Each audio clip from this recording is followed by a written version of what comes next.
Hello, everyone. This is Sean from the Soccernostalgia blog. I have the pleasure to interview English podcaster Mr. Stephen Toplis. Mr. Toplis is on the Nottingham Forest related podcast 1865, the hashtag NFFC, hashtag Premier League podcast. Mr. Toplis was previously interviewed on Nottingham Forest's Champions Cup win in 1978-79 season. This interview is separate from a podcast series. This video interview will serve as a companion piece to a written blog presentation on Nottingham Forest Champions Cup winning run in the 1979-1980 season.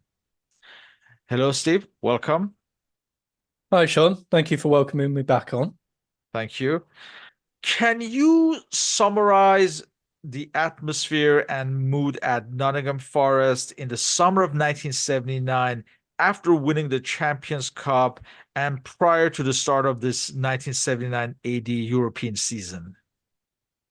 The mood was buoyant at Forest. The club had just achieved something which it had never done before, winning a European Cup, and really at that point, that is the greatest season in the club's history, and arguably, even though what happens next matches it, they don't reach those same heights again. So it was a real sense of excitement and still enjoyment as well at what the team had achieved in 78, 79. And I think the feeling was just let's do it again and see what happens. Let's look at the transfer activity in the offseason. The transfers were a mixed bag, actually. So there was, in terms of departures, a few moves. So Chris Woods moved to Queen's Park Rangers. He was the reserve goalkeeper. He'd played heroically in the 1978 League Cup final against Liverpool when Peter Shilton was cup tied. But realistically, he was never going to get in ahead of Shilton at Forest, and he was 19, 20 at this point and ready to move on for first team football. So Chris Woods moving on was not seen as a real problem or anything in terms of weakening the team. Frank Clark, who was the left back right the way through Clough's tenure at Forest, really joined in 1975, was still there in the 79 European Cup final. He retired, but he was 35, 36 and looking now to move into coaching. And off the back of that, Forest signed Frank Gray from Leeds United, who was a really good left back, experienced player, had years at Leeds and been part of some really successful teams there. So Frank Gray coming in was a good move. A move which didn't work out so well in the summer was Asa Hartford joining from Manchester City.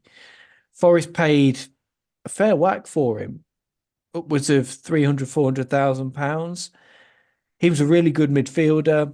He was a Scottish international, so he had all the pedigree, but it just didn't work out for him at Forest. He played 3 games. Brian Clough had sold Archie Gemmill in the summer as well to Birmingham City after he was dropped for the 79 European Cup final.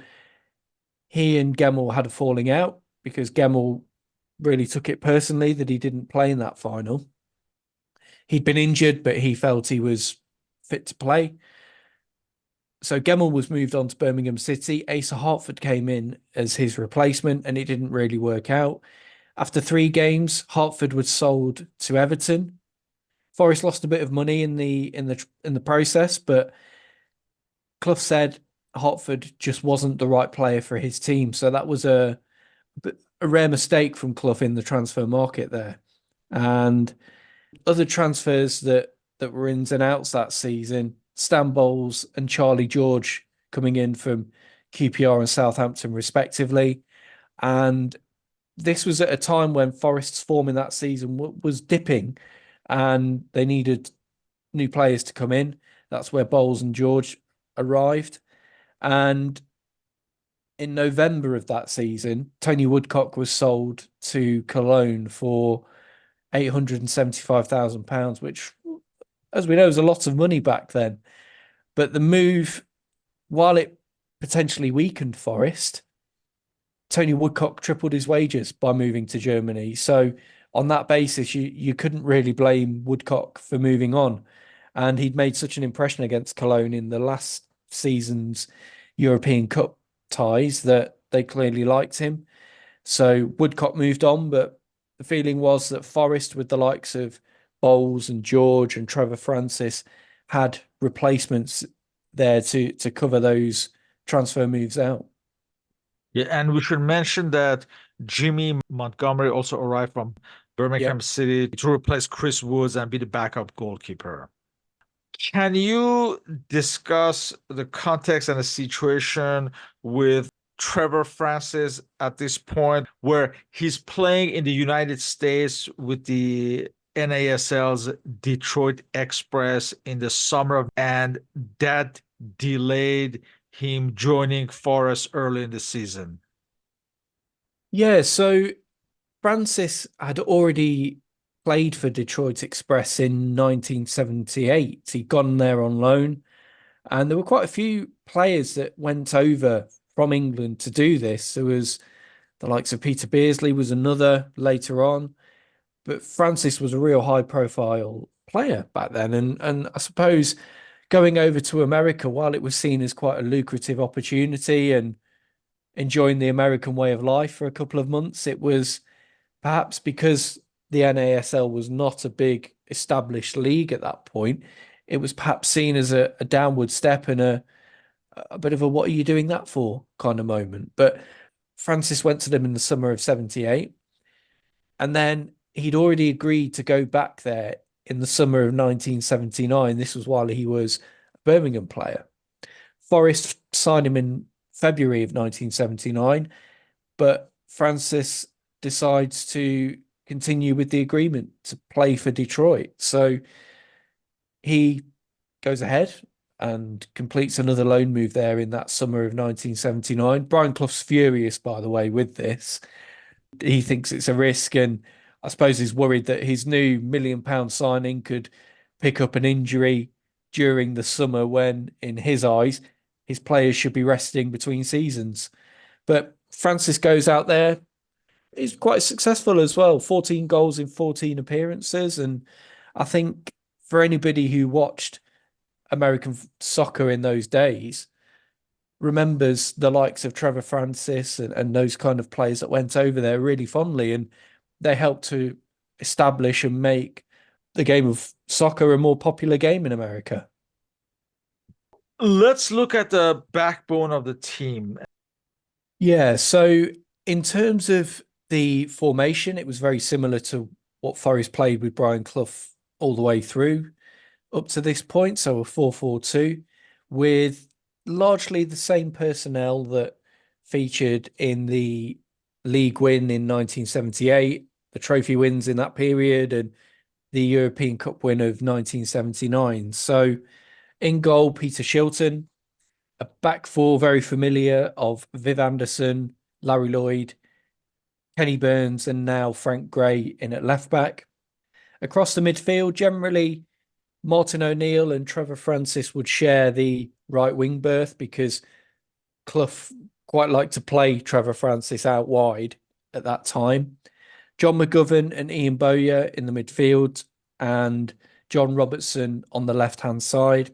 And then up front, Gary Birtles. He was now established as the main striker at Forest, particularly after Tony Woodcock moved on.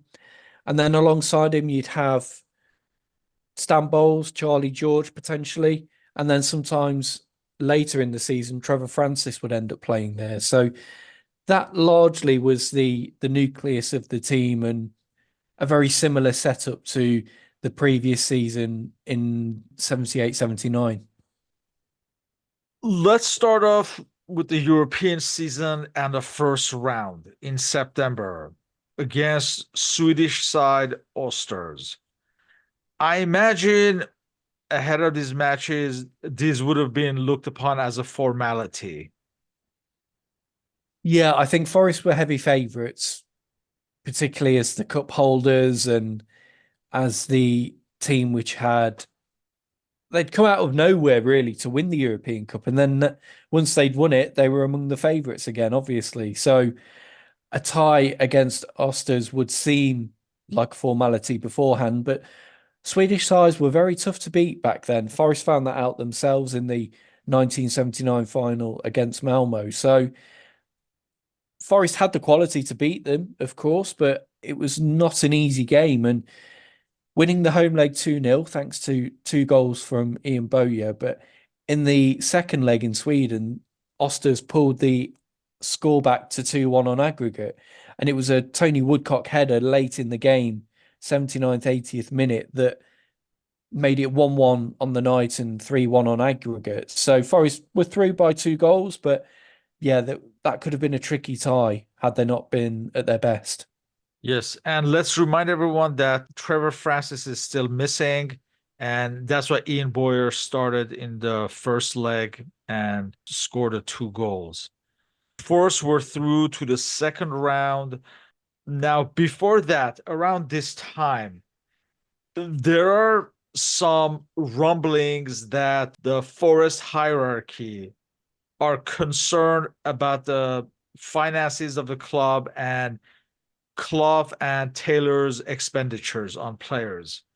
Were there any actual concerns for the safety of this duo, or was it just noise around the club? I think it was noise around the club, but Clough and Taylor could use their position very much in their favour, and they often did. Either back at Derby when they were negotiating new contracts and they were involved in perhaps rifts with the chairman at the time, Sam Longson. At Forest, there was always talk that maybe Clough and Taylor would move on. They'd been approached again by Derby during their time at Forest. I think Peter Taylor was keen to go, but Brian Clough wanted to stay because he'd started the job at Forest. I think that they knew obviously how good they were and that they could use that as a bit of leverage in contract negotiations and things like that. So I think there were always little rumours that maybe they could move on, but I think a lot of that was noise and just a bit of maybe just keeping the board on their toes and saying that remember how good we are and that you're quite lucky to have us. So I think from the Forest hierarchy's point of view, this season was probably the first under Brian Clough where you could look at some of the transfers and think, they've not really worked out. And certainly in the seasons that follow, there are more examples where players have come in and just not really worked. And perhaps a bit of that Clough and Taylor magic was not quite working as well as it used to. But up until this point, what Clough and Taylor had achieved had never been seen before at Forest. And I think the directors realised that they had a very special management team on their hands. And at this point, it would be very silly to let them go. And at the end of the season, actually, the two of them signed new contracts. Trevor Francis had returned. However, Brian Clough's fears had been realized, and Francis had come back injured. Around this time, there's a lot of press reports that there's an alleged rift between the two. Can you describe this phase? I think between Clough and Francis, there was always a bit of a difficulty in the relationship. I think from Brian Clough's point of view, he felt that Francis had almost been, if you like, wrapped up in cotton wool throughout his career. He was always told how brilliant he was, how important he was, and how special he was as a footballer. And I think Brian Clough always was conscious of trying to bring him back down to earth. There's the famous story after he signs for £1 million from Birmingham City. Clough then gets him to make the tea for all the journalists in the room. And in the back end of that season, for games where he's cup tied and can't feature in the League Cup and the European Cup, again, he gets Francis to make the tea for the players at half time. So there was always that relationship between Clough and Francis where I think Clough wanted to keep him grounded and make sure that his head doesn't go into the stars and he forgets that he's a footballer playing for Nottingham Forest.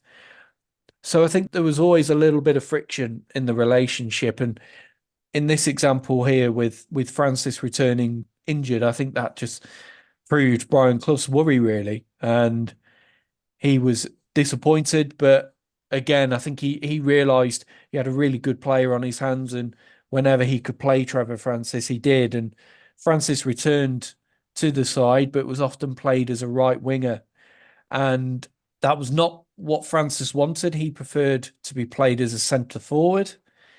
Clough didn't always see it that way, and that also then created even more friction between the two, which later in the season would develop and blow up into more of a row.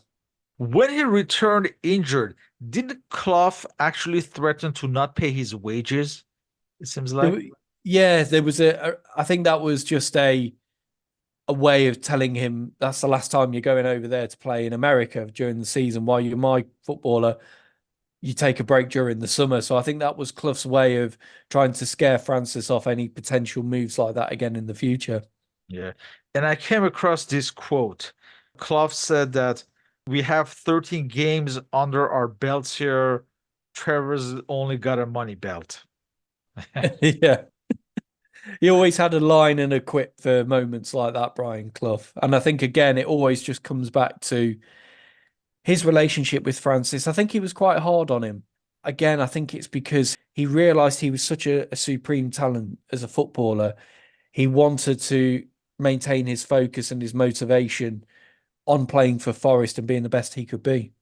At this point, Forest were somewhat struggling. There were some reports that perhaps they were suffering from Gemill's absence. I think even Liverpool manager Bob Paisley also stated that he felt that Gemill had not been adequately replaced. There were some problems as far as their form during these early stages of the season. They'd started really well. They'd won the first four games of the league season and were flying. And then, yeah, the form started to tail off. And I think they started to miss players like Gemill. Gemmell's even says that Brian Clough phoned him up at Birmingham City and said, I've made a mistake selling you. You're coming back to Forest. I'm going to speak to Jim Smith and you're coming back. And Gemmell said, no, I've signed for Birmingham now and this is where I'm staying. Clough said, well, if that's the way it's going to be, I'll leave you to it, and hung the phone up on him. So that was that between Clough and Gemmell, and that rift, which started with the European Cup final in 1979, continued for a few years until Gemmell returned to Brian Clough's coaching staff in the mid to late 80s. But yeah, Gemmell was a really big miss for Forest. His experience in that team, his skill and his work rate. He brought a lot to that side.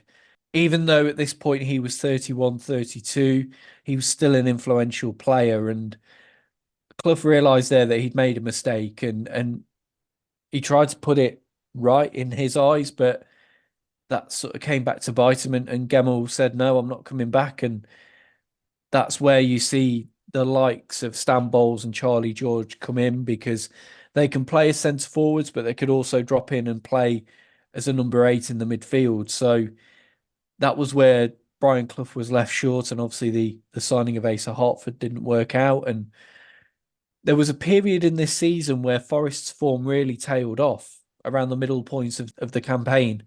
And at one point they were heading down towards mid-table. And it's only towards the back end of the season that the form really picks up in the league, and they go on eventually to finish fifth, which on the surface is not a bad position for Forest to be finishing in. And certainly, if you look at it in the context of the club and historical league finishes, it's right up there with the highest finishes the club have achieved. But given where they'd come from in the last two seasons, finishing as champions and then second the following season, it was seen as a bit of a drop off. And the way that the form fell away in the middle of this season, that was a concern as well. But they always had the European Cup, and that kept going for them right the way through the campaign. And they were able to come back to it in 1980 and sort of pick up where they left off, really. The second round in October, November was against Romanian side. We mentioned Arges Pitești. Obviously, Forest were once again favored. I would say with relative ease, they qualified again. Wins home and away. Yeah, yeah. So 2-0 win in the first leg, goals from Tony Woodcock and Gary Birtles gave Forest the perfect platform to go to Potesti away and defend a lead and get a result out there as well. Again, it was one of those. These kind of games back then, you probably didn't know so much about Romanian teams and teams from that side of Europe. So there was always potential for them to be very tricky games, but Forest were professional and really had got the job done in the first leg. And as it was in the second, they won 2-1. Birtles again on the score sheet and Ian Bowyer scoring as well. So 4-1 on aggregate was reasonably comfortable over the two games. Given Francis and Martin O'Neill's injuries, the teenager Gary Mills sees some action in his early stages of the season. Boyer also again deputizing whenever Francis is injured. Gary Mills is an interesting one because he made his debut in a match against Arsenal and he was 16 years old. That was Brian Clough all over. If he felt a player was good enough, he wasn't afraid to throw him in and give him the opportunity to play in the first team. And Gary Mills was one of those. In this season, he's 18 years old and he actually goes on to play a very important part in helping to retain the European Cup. So he got a few games during the season filling in for injured players. And Ian Bowyer, he could pretty much play anywhere. And I think over the course of his Forest career, he did.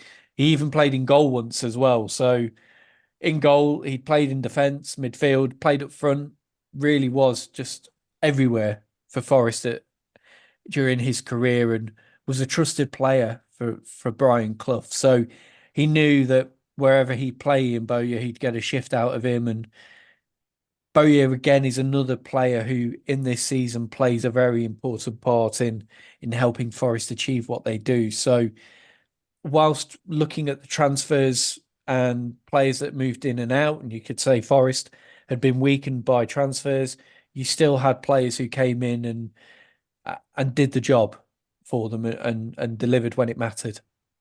You mentioned these transfers. These happened by November or near the end of the year, November, December, January. Bowles comes from Queen's Park Rangers. Charlie George, who I believe was at Southampton, that was like a 1 month loan, I believe, right? I don't think he stayed long, right? If I'm not No, mistaken. he didn't know. It was Yeah. a loan move, and I don't think he got on well with Brian Clough. I don't think his management style was for him, but Charlie George plays quite a big part in the short time he's at Forest. He scores against Barcelona in the first leg of the Super Cup early in 1980, and Forest go on and draw in the new camp in the return leg. So Charlie George's goal was quite crucial to helping Forest win a Super Cup in this time. He might have only played a handful of games, but he made a big contribution in that time, and he was seen as a quite a skillful player from his days at Arsenal. He'd scored that famous goal in the FA Cup final 1971. So he was a well-known player, and I think only about 30 at this point. So he was experienced, but he wasn't at the end of his career as such. But yeah, to come in and make the impact he did for a couple of games, that was key to helping Forest win another piece of silverware. And then Stan Bowles was well known for his time at QPR. He was there for many years, played in a side that almost won the league in the mid 70s, came very close to toppling Liverpool to win the championship. He was a really skillful player and one of those who was a real entertainer on the field. And really, on that basis, he should have done well and really fitted into a Brian Clough team because they were well known for playing football in a certain way, entertaining, attacking style. Somebody like Stan Bowles on paper should have really fitted in, but I think he struggled as well to work with Brian Clough. And even though he plays more than Charlie George does for Forest in this season, he makes a good impact as well. He scored on his debut at Coventry in December 1979 in a 3-0 win. So he makes a positive start. and features throughout the rest of the season. But as we'll find out when we get to the European Cup final, he misses out on the opportunity to win a piece of silverware as well, which partly comes down to him. It's a rift between him and Clough that causes that to happen. Now we come to springtime 1980 and the quarterfinals. And this is Forrest's sternest test up to the point in Europe against East German side Dynamo Berlin. But there's also the continuation of the Clough Francis rift. Can you give context to these and describe these matches? Yeah, so the first leg was at the City Ground against Dynamo Berlin, and Forest lose it 1-0. And that's the first time that they lose at home in the European Cup. And this result starts to get people talking and thinking, oh, okay, have Forest finally reached their limit? Are they losing their way? And now are they going to go out of Europe? Because not only had Berlin got the win, they'd got the away goal. So Forest having to go over there and score at least twice and not concede to go through meant that they had a really big job on their hands. And again, it was similar to sort of Eastern European teams back then. They weren't really well known. So there was a little bit of mystery about them when you went to play them. And that also created perhaps doubt in the certainly in the media's mind about what Forest could achieve. And Steve, we should point out that in the first leg, Viv Anderson was suspended and Yeah. Bryn Gunn replaced him in the lineup. So it was somewhat of an unbalanced side in retrospect. This was Forest's first loss in Europe overall in 14 matches. So, like you said, there was this fear that maybe they've reached the end of the road. Yeah. And so they end up in this position where they're obviously a goal down after the first leg, and they've got to go to Dynamo Berlin and score a couple of goals and hopefully not concede either.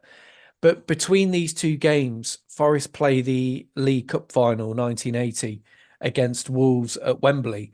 Now, Forest were coming into this final with the opportunity to win 3 League Cups in a row. And having won it in 1978 and 1979, Forest were seen as favourites to beat Wolves. And on the day at Wembley, they were the better team. They had plenty of chances. They just couldn't find the back of the net. And Wolves score a winning goal through a mix up between David Needham and Peter Shilton. And Andy Gray collects the ball and knocks it into an empty net to win the cup for Wolves. For Forest, actually, and for Forest fans, it was seen as a quite a devastating defeat. I think there was an air of invincibility about Forest and the League Cup at this point, having won it in 78 and 79. So it was definitely a shock that Forest lost that final, albeit against a Wolves team that had real quality in there. The likes of Andy Gray and Emlyn Hughes were in that side. So that was sandwiched between the both legs of this Dynamo Berlin quarter final. And this is where the rift between Brian Clough and Trevor Francis really rears its head again. So Francis played on the right wing in that League Cup final, which is where Brian Clough quite often played him at this time. Clough blamed Francis for Forest losing the final, conveniently forgetting the mix-up in defence and the rest of the team not taking chances when they should have done. Francis takes exception to this and says to Clough, no, I want to play through the middle. If you play me through the middle, I'll deliver for you. And Clough grants his wish, plays him at centre forward in the second leg against Dynamo Berlin. And Francis puts in arguably his best performance in a Forest shirt. And it's one of the standout team performances of the Brian Clough era as well. Forest go there and win by 3 goals to 1. And in the first half, come flying out the blocks. Francis scores twice. John Robertson scores a penalty. Forest are 3 goals up and they are well on their way at this point to the semi-finals. on a freezing cold night in Berlin as well, it has to be said. And even though they get one back, Dynamo, Forest go through 3-1 on the night, 3-2 on aggregate, and all is well again. And the crisis at that point seems to be over. Yes, and the press proclaimed Clough as the miracle man for overturning the deficit. Clough also says that he hopes that Francis got the message, Yeah. whatever that. So we come to the semifinals, and they are to face a Dutch side, Ajax. Obviously, this is not the same Ajax as a few years before. The main holdover from that team is the captain, Ruud Krol, who incidentally, Clough wanted to sign him. It later turned out. I think following the win over Dynamo Berlin, Forest are once again favorites against a declining Ajax side. I think, like you say, this was not the same Ajax team that had won the European Cups earlier in the decade with Johan Cruyff leading them, but they still had quality. You mentioned there Ruud Krol, players like Soren Lerby and Frank Arneson, so there was still a lot of quality in this Ajax team, and I suppose they had the experience of earlier in the decade as a club winning European Cups and doing it in style back to back. They really were at one point the supreme team in Europe. So, from Forest's point of view, it had the potential to be a difficult tie, particularly if they didn't perform well in the first leg. On the night at the City Ground in that first leg, Forest are professional and they get themselves a 2-0 lead to take to Amsterdam for the second leg. And it's goals from Francis again and a penalty from John Robertson that give Forest that advantage. And key to the win was Trevor Francis again playing in this centre forward role. So it gives Forest a platform and something to defend when they go over to Amsterdam. And in the second leg, in the old Olympic Stadium, quite a hostile atmosphere potentially going into that. But Forest, with that 2-goal advantage, give themselves something to defend. And even though on the night they lose 1-0 to a goal from Soren Lerby, it's a corner and a header, Forest, they hold on and they make it to consecutive European Cup finals. And at the time, I think that was seen as a real achievement. I don't think anybody expected them to go on and win the thing again, particularly after the way the season had panned out and how the form had been so up and down. But Forest had got there, and given that they'd gone to Ajax in the second leg and held out against waves after waves of attack, that was seen as a really good achievement. And again, a real sense of pride around the club that they'd gotten to a second European Cup final in a row. The final was against West German side SV Hamburg that included Kevin Keegan. Well, coming into the final, Forest had really suffered a few instances of bad luck where Trevor Francis, now playing in a centre forward role, and he'd really excelled in the couple of months since that Dynamo Berlin game. He was injured. He'd snapped his Achilles at the start of May in a league game against Crystal Palace, so he was out of the final, and that was a big blow.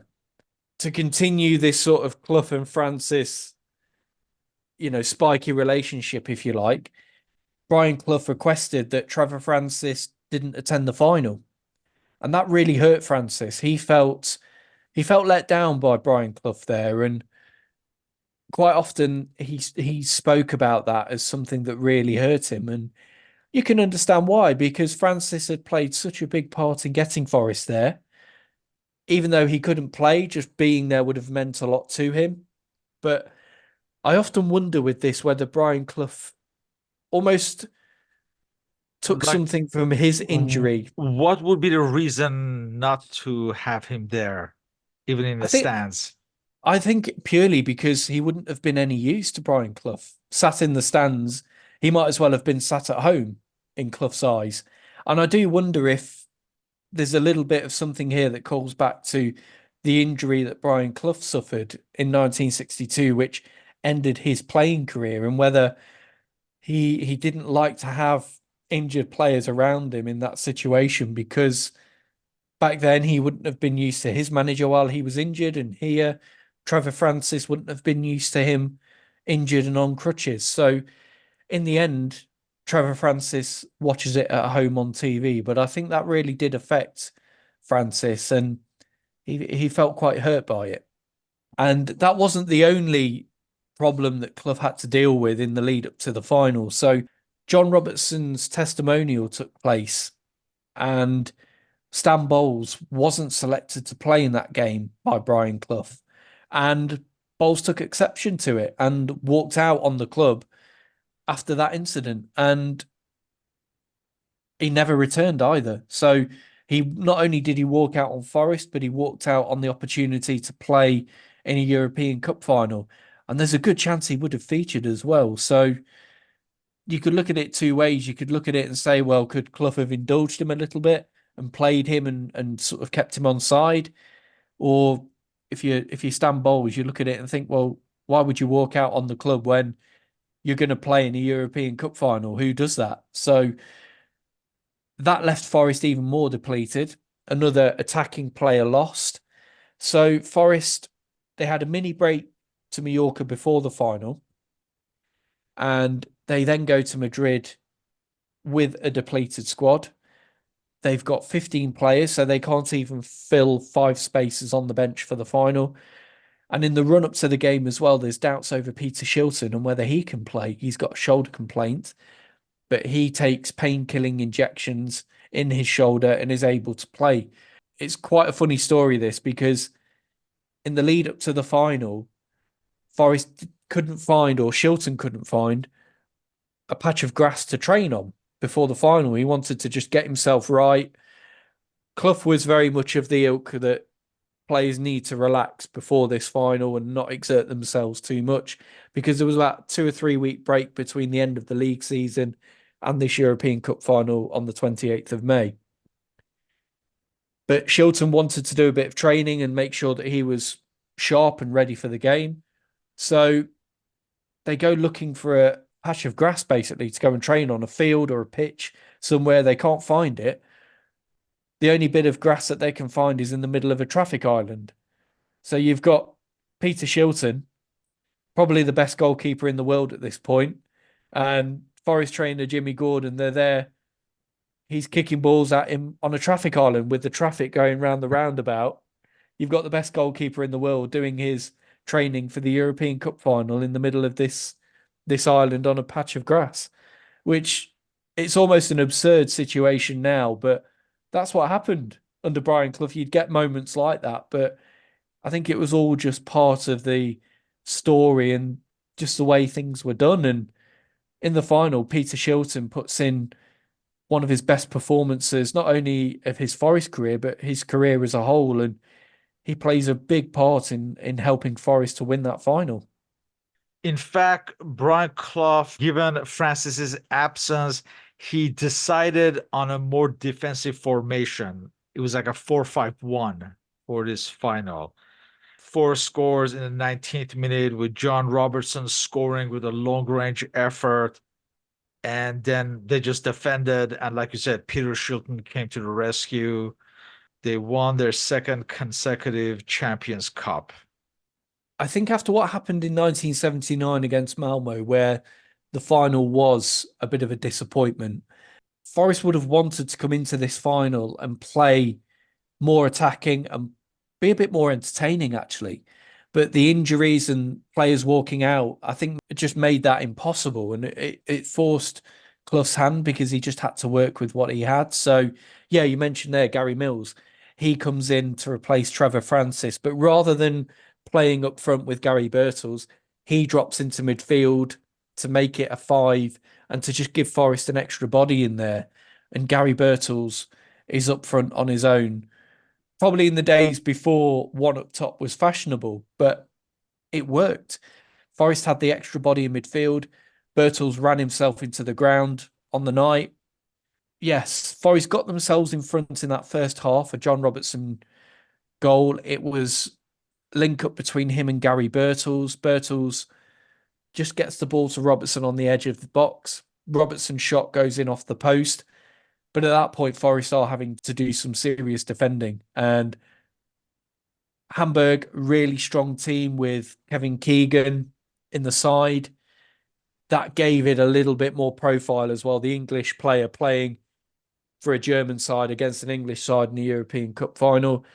They had quality players like Manny Kautz in the team, Hieronymus, Horst Rubesch, who picked up an injury before the game and doesn't start.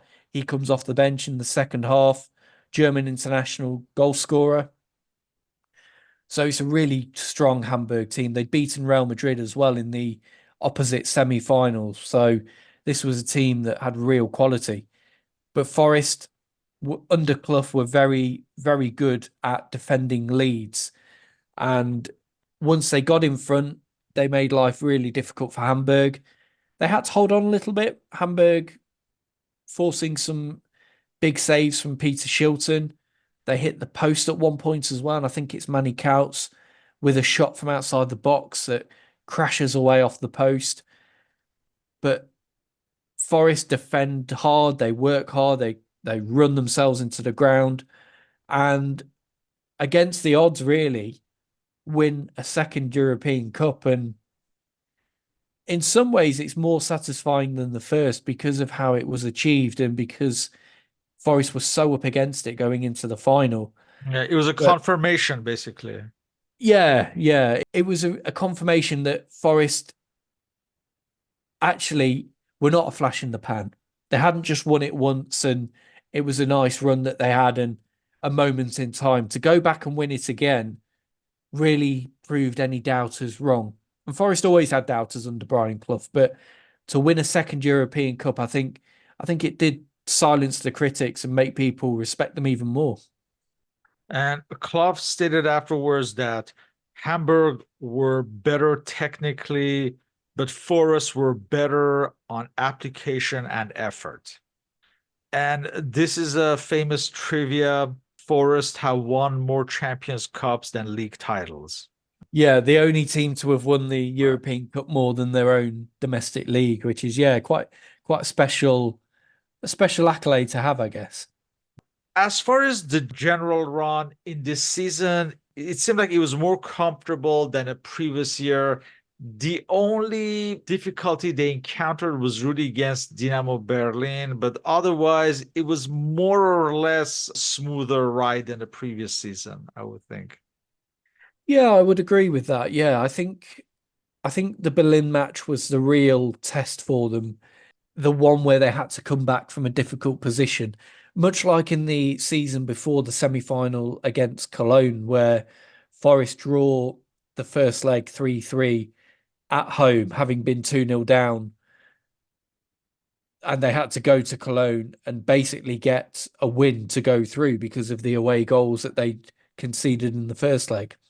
So the Berlin quarterfinal had a lot of similarities, but outside of that, yeah, when you look at how the games played out and the way that Forest got themselves to that final, it probably was a bit more comfortable, and maybe that was their experience starting to show through from having won it the season before. They knew how to navigate these ties over two legs and get themselves through to finals and the end of competitions like that.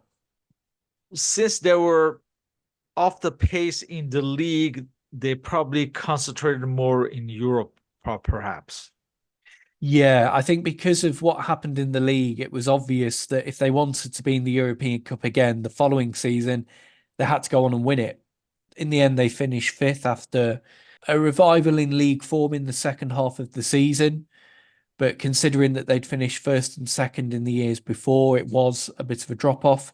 So if they wanted to play in Europe again, they had to win the European Cup. And I think that helped them to kind of focus on that competition and put in some really, really good performances. Do you think that perhaps for the first time, Brian Clough kind of failed in the transfer market? Yeah, you could look at some of the signings made and think that, yeah, it wasn't quite working as well as it used to. So Asa Hartford, for example, that transfer he's brought in and then very quickly moved on again. And you could even argue bringing in Stan Bowles and Charlie George, even though they contributed, I don't think they were really suited to working under Brian Clough. So they end up moving on after this season. And it does start to, at this point, Clough's record in the transfer market isn't quite as successful. So in the years that follow, he pays £1 million for Justin Fashanu. That doesn't work out. Pays £1 million to Brighton for Peter Ward. He doesn't really live up to expectation. Ian Wallace is another one who was brought in for big money. Doesn't work out. You could say Raymond Ponte, another one who comes in, and again, there's a few more misses than hits around this time. And in the seasons that follow, this European Cup winning team starts to be broken up. The likes of Lloyd and Burns move on. Martin O'Neill moves on in 1981. Trevor Francis moves on in 81 to Man City. And McGovern, he ends up moving on as well. So all of these players within the next 2 or 3 years are no longer at Forest. And I think there is a feeling that Clough tried to break up this team and move things on a bit too soon.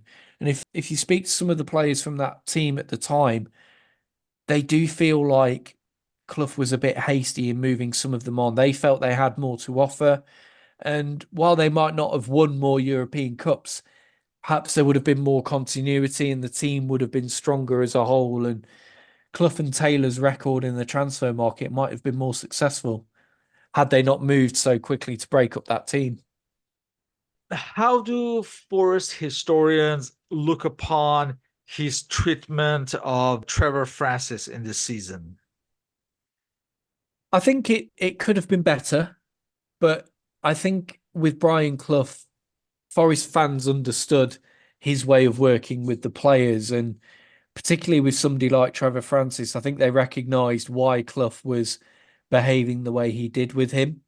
Even though really on the pitch, Trevor Francis never let him down and scored vital goals to win European Cups to get them to the second final. And I think from Forest's point of view, you can look at it and say, yeah, perhaps he could have treated him better going into the final.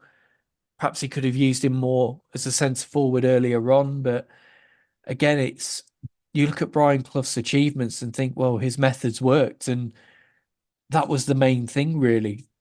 His methods made Forest very successful, and Forest won trophies because of him. So yes, while you could argue that he could have treated Francis better, you in this season, when you look at what Forest achieved, you can't really argue with Brian Clough's approach and how he wanted to do things because it was so successful.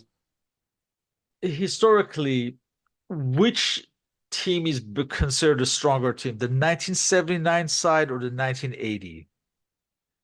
I think the 1979 side is seen as the stronger team because more of the regulars were able to play in that team, if you like. So Forest had that recognised back four, albeit no Frank Gray, it was Frank Clark in that team.